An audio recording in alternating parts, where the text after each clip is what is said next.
السلام عليكم ورحمة الله وبركاته.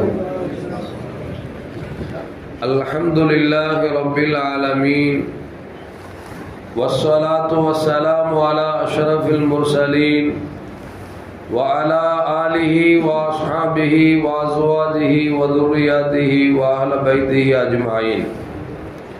சங்கைக்கும் மேன்மைக்கும் உரிய பெரியோர்களே, சகோதரர்களே, எல்லாமல் அல்லாஹு ஜல்ல ஜலாலும் நாம் செய்யக்கூடிய எல்லா நற்காரியங்களையும் முகஸ்துதியின்றி இஹ்லாஸான முறையில் இறைவனுக்காக மட்டுமே செய்யப்பட்ட நல்வணக்கங்களில் நம் வணக்கங்களை அல்லாஹ் அங்கீகரித்து கொள்வானாக. நாம் செய்யக்கூடிய வியாபாரங்களிலும் தொழில்துறைகளிலும் நஷ்டமில்லாத ஹலாலான முறையில் நிரம்ப லாபத்தை பெற்று அந்த லாபகரமான வாழ்க்கை கொண்டு தம் தேவைகளையும் தேவை உடையவர்களின் தேவைகளையும் நிறைவேற்றக்கூடிய நல்ல பொருளாதாரத்தையும் உள்ள விசாலத்தையும் அல்லாஹ் நம் அனைவர்களுக்கும் வழங்கி அல்வானாக. கஞ்சத்தனம் என்கிற தீய பண்பை விட்டு அல்லாஹ் நம்மை பாதுகாத்துக் கொள்வானாக. நம்மை இந்த உலகத்தில் வாழ வைக்கும் காலமெல்லாம் நோயினுடைய இன்றுடன் ஆரோக்கியத்தோடு அல்லாஹ் நம்மை வாழச் செய்வானாக. அந்த ஆரோக்கியமான வாழ்க்கை கொண்டு அல்லாஹ் ரசூலை நெருங்கக்கூடிய அனைத்து நல்ல முறைகளையும் புரியக்கூடிய நல்ல முத்தக்கின்களின் கூட்டத்தை நம்மை ஆக்கி அருள்வானாக. திடீர் மரணங்களை விட்டும் தீய மரணங்களை விட்டும் நம்மையும் நம் குடும்பத்தையும் நம் சமூகத்தையும் அல்லாஹ் முழுமையான முறையில் பாதுகாத்துக் கொள்வானாக. மருத்துவமனையின் செலவினங்களை விட்டும் வேதனைகளை விட்டும் அல்லாஹ் நம்மை காத்தருள்வானாக. நம்மில் யாரெல்லாம் நோயால் பாதிக்கப்பட்டு வீடே கதி என்றும் ஆஸ்பத்திரியே கதி என்றும் அல்லல் பட்டும் அவதியுற்றும் இருக்கிறார்களோ அந்த மக்களுக்கெல்லாம் விரைவில் நோயை போக்கி பரிபூர்ணமான ஆரோக்கியத்தை கொடுப்பதை கொண்டு அவர்களை கொண்டு அவர் குடும்பத்திற்கும் சமூகத்திற்கும் நல்ல பலன் பெறக்கூடிய மக்களாக அல்லாஹ் நம்மை ஆக்கி அருள்வானாக. உலகெங்கிலும் வாழக்கூடிய எல்லா முஸ்லிம்களுடைய உயிர்களுக்கும் உடமைகளுக்கும் அல்லாஹ் பாதுகாப்பு வழங்கி அருள்வானாக. குறிப்பாக பலஸ்தீனத்தில் வாழக்கூடிய மக்களை அல்லாஹ் பாதுகாத்துக் கொள்வானாக. ஏற்பட்டிருக்கிற போர் நிறுத்தத்தை அல்லாஹ் நிரந்தரமாக அதை நிலைவரச் செய்வானாக. யூத நசாராக்களுக்கு முஸ்லிம்கள் மீது அல்லாஹ் பயத்தை ஏற்படுத்தி தந்தருவானாக. அவருடைய படைபலங்களையும் அல்லாஹ் பலகீனமாக்கி தருவானாக. அல்லாஹு ஜல்ல ஜலாலு ஆது சமூக கூட்டத்தார் எப்படி அளித்தானோ அதுபோன்று அல்லாஹ் யூத நசாராக்களை ஒன்றுமில்லாமல் ஆக்குவானாக. நாம் இந்த உலகத்தில் வாழ்ந்து மறைகிற நேரத்தில் லா இலாஹ இல்லல்லாஹ் முஹம்மது ரசூலுல்லாஹ் என்ற கலிமாவை ஒளிந்து ஜன்னத்துல் ஃபிர்தௌஸை கண்ணால் கண்டாக மகிழ்ந்து சிரித்த வண்ணமாக மரணிக்கக்கூடிய நல்பாக்கியம் பெற்ற மக்களில் அல்லாஹ் நம்மை ஆக்கி அருள்வானாக. மரணித்தும் மரணிக்காத இறைநேசர்களின் கூட்டத்தில் நம்மை ஆக்கி அருள்வானாக. நாளை மறுமையில கண்மணி முஹம்மது ரசூலுல்லாஹி ஸல்லல்லாஹு அலைஹி வஸல்லம் அவர்களின் திருக்கரங்களால் ஹவுதுல் கௌசர் என்கிற தடாகத்தின் நீர் பருகி அன்னாரின் ஷஃபாத்தை பெற்று அன்னாரின் கரம் பிடித்து ஜன்னத்துல் ஃபிர்தௌஸ் என்ற உயர்ந்த சொர்க்கத்தில் அவன் அருகாமையில் அமரக்கூடிய நல்பாக்கியம் பெற்ற மக்களோடு எல்லாவற்றுக்கும் மேலாக இறை அன்பை பெற்று இறைவனை பார்த்து பரவசம் அடையக்கூடிய அருளிகாவையும் ரிதாவை பெற்ற மக்களில் அல்லாஹ் நம்மை ஆக்கி அருள்வானாக. அருமையான மோமின்களே, கண்மணி முஹம்மது ரசூலுல்லாஹி ஸல்லல்லாஹு அலைஹி வஸல்லம் சொல்கிறார்கள், 3 பேர்கள் சுவனவாதிகள் என்று பெருமானார் ஸல்லல்லாஹு அலைஹி வஸல்லம் சொன்னார்கள். அந்த 3 பேர் யார் என்பதை பெருமானார் ஸல்லல்லாஹு அலைஹி வஸல்லம் விவரிக்க சொன்னார்கள். ஒருவருக்கு அல்லாஹு ஜல்ல ஜலாலு அரசாட்சியை கொடுத்திருக்கிறான். அப்படி இல்லை என்று சொன்னால் அதிகாரத்தை கொடுத்திருக்கிறான். அந்த அதிகாரத்தை பயன்படுத்தி நல்லதை செய்வதற்கும் தீயதை தடுப்பதற்கும் முயற்சிக்கிறாரே அவர் சுவனத்திற்கு சொந்தக்காரர் என்று பெருமானார் ஸல்லல்லாஹு அலைஹி வஸல்லம் சொல்றாங்க. இப்போ அல்லாஹு ஜல்ல ஜலாலு நமக்கு ஏதாவது அதிகாரத்தை கொடுத்துருக்கான் அப்படின்னா அந்த அதிகாரத்தை கொண்டு இன்முகமான முறையில் நல்லது நடந்தால் அதை பாராட்டுவதும் தீயது நடந்தால் அதை தடுப்பதும் இப்படிப்பட்ட குணம் யாரிடத்தில் இருக்கிறதோ இவர் சோனத்திற்கு செல்வார்கள் என்று பெருமானார் ஸல்லல்லாஹு அலைஹி வஸல்லம் சொல்றாங்க. ஆனா இன்னைக்கு என்ன நடக்கு அப்படின்னா யார்கிட்ட அதிகாரம் இருக்கிறதோ யாரிடத்தில் பவர் இருக்கிறதோ அவர்கள் தான் குற்றங்களை அதிகரித்துக் கொண்டே இருக்கிறார்கள்.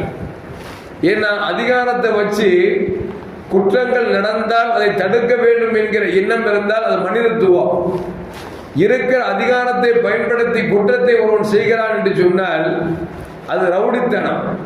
ஆனால் இன்றைக்கு பார்த்தீர்கள் என்று சொன்னால் பெரும்பாலும் அரசியல் புள்ளிகளாக இருந்தாலும் சரி, பணம் வைத்திருக்கக்கூடிய முதலைகளாக இருந்தாலும் சரி, அல்லது ஊர் நாட்டாமைகளாக இருந்தாலும் சரி, தனக்கு இருக்கக்கூடிய பலத்தை வைத்து நல்லதை செய்வதை விட தீயதை செய்யக்கூடிய பழக்கங்கள் அதிகரித்து கொண்டே இருக்கிறது.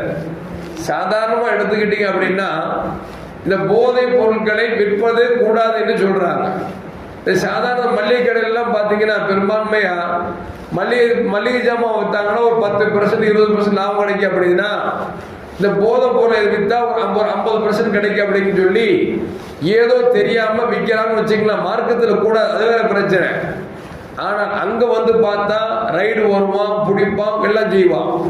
ஆனா இது சரக்கு யார் கொண்டு வர்றா அப்படின்னா பெரும் அரசியல்வாதி தான் செய்யறான், இறக்குமதியை பண்றான். இப்ப என்ன விளங்குது அப்படின்னா, பதவியிலும் பவிசிலும் இருக்கக்கூடியவர்கள், அதிகாரத்தில் இருக்கக்கூடியவர்கள் என்ன குற்றத்தை வேண்டாலும் செய்யலாம், அவர்களை ஒன்றும் செய்ய முடியாது. சின்ன சின்ன வியாபாரிகள் வியாபாரம் அது செய்தார்கள் என்று சொன்னால் அவர்கள் மாட்டிக்கொள்கிறார்கள். அதுதான் ரசூலுல்லாஹ் சொல்றாங்க, யாருக்கு அதிகாரம் இருக்கிறதோ ஆட்சி இருக்கிறதோ அவர்கள் நல்லதை செய்ய வேண்டும், தீயதை தடுக்க வேண்டும். இப்படி இருந்தால் இவர் சோழவாதி என்று பெருமானார் ஸல்லல்லாஹு அலைஹி வஸல்லம் சொல்றாங்க. இரண்டாவது யார் அப்படின்னா, குடும்பத்திலும் சரி அல்லது மற்றவரிடத்திலும் சரி இரக்கத்தோடும் அன்போடும் பழகக்கூடியவர். சில குடும்பத்தில் பார்த்தீங்கன்னா சில பெரியவங்க இருப்பாங்க, அவங்களை எல்லாருமே நேசிப்பாங்க. என்ன காரணம் அப்படின்னா, அவர்கள் யாரிடத்தில் பழகினாலும் இன்முகத்தோடு பழகுவார்கள். யாராவது கஷ்டப்பட்டாங்கன்னா அவங்களுக்கு இரக்கம் செலுத்துவார்கள். இப்படிப்பட்ட மனிதனும் சோனம் செல்வார் என்று பெருமானார் ஸல்லல்லாஹு அலைஹி வஸல்லம் சொல்றாங்க. இன்னைக்கும் அது நேர் மாறாகி போச்சு. பாப்பாவை பிள்ளைக்கு பிடிக்கல, பிள்ளைக்கு பாப்பாவுக்கு பிடிக்கிறது இல்லை. ஏன்னா இவருடைய அணுகுமுறையும் சரியில்லை, அவனுடைய பார்வையும் சரியில்லை. ஒரு பாப்பாவுக்கும் மானுக்கும் மத்தியில இப்படி இருக்கு அப்படின்னா நம்ம குடும்பத்தில் எல்லாத்திலும் நல்ல பேர் வாங்கிறது அது மிகப்பெரிய அதிசயமா போயிடும். ஸல்லல்லாஹு சொல்றாங்க, தன் குடும்பமாக இருந்தாலும் அல்லது பிற மக்களாக இருந்தாலும் எல்லோரிடத்திலும் இரக்கம் காட்டக்கூடிய, உள்ள விசாலம் உள்ள, பிறர் கஷ்டப்படுவதை வருத்தப்படக்கூடிய இந்த மனிதனும் சுகுணம் செல்வான் என்று பெருமானார் ஸல்லல்லாஹு அலைஹி வஸல்லம் சொல்றாங்க. மூணாவது ஆள் யார் அப்படின்னா, ஒரு மனுஷரு கஷ்டப்படுறாரு, ஆனா தன் சொந்த பந்தங்கள் எல்லாம் நல்ல வசதி வாய்ப்பா இருப்பாங்க, யாரிடத்தையும் போய் கேட்க மாட்டார். தன்னுடைய தேவைகளை யாரிடத்திலும் போய் முறையிடுவதோ அல்லது கடன் கேட்பதோ அசிங்கப்படுவதோ வைத்துக் கொள்ள மாட்டார்.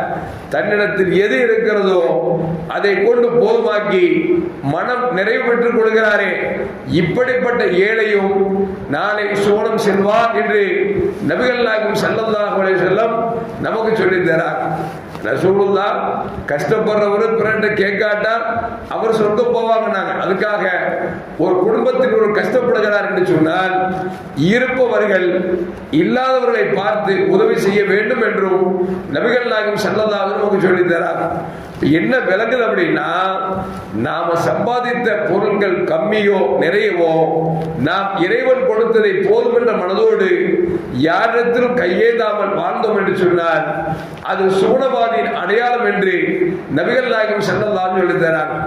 ரசூலுல்லாஹ் ஒரு சஹாபி வந்தாரு, யார சொல்லலாம், எனக்கு ஏதாவது ஒரு செய்தி சொல்லித்தாங்க.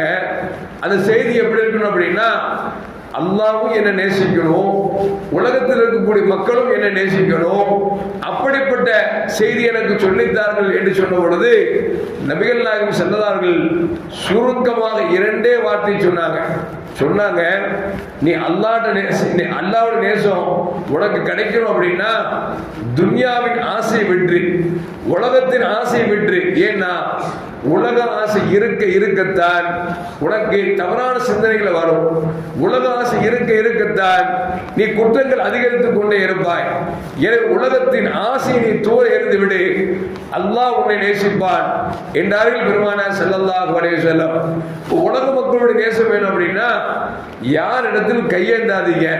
அப்படி கையேந்தவில்லை என்று சொன்னால் மக்களும் உங்களை நேசிப்பார்கள் என்று நபிகள் நாயகம் ஸல்லல்லாஹு அலைஹி வஸல்லம் சொல்லித் தருகிறார் செய்கிறார்கள் என்று சொன்னால், அருமையான மக்களே, முடிந்த வரைக்கும் பிறரிடத்தில் கையேந்த கூடாது என்கிற எண்ணமும் முயற்சியும் இருக்க வேண்டும்.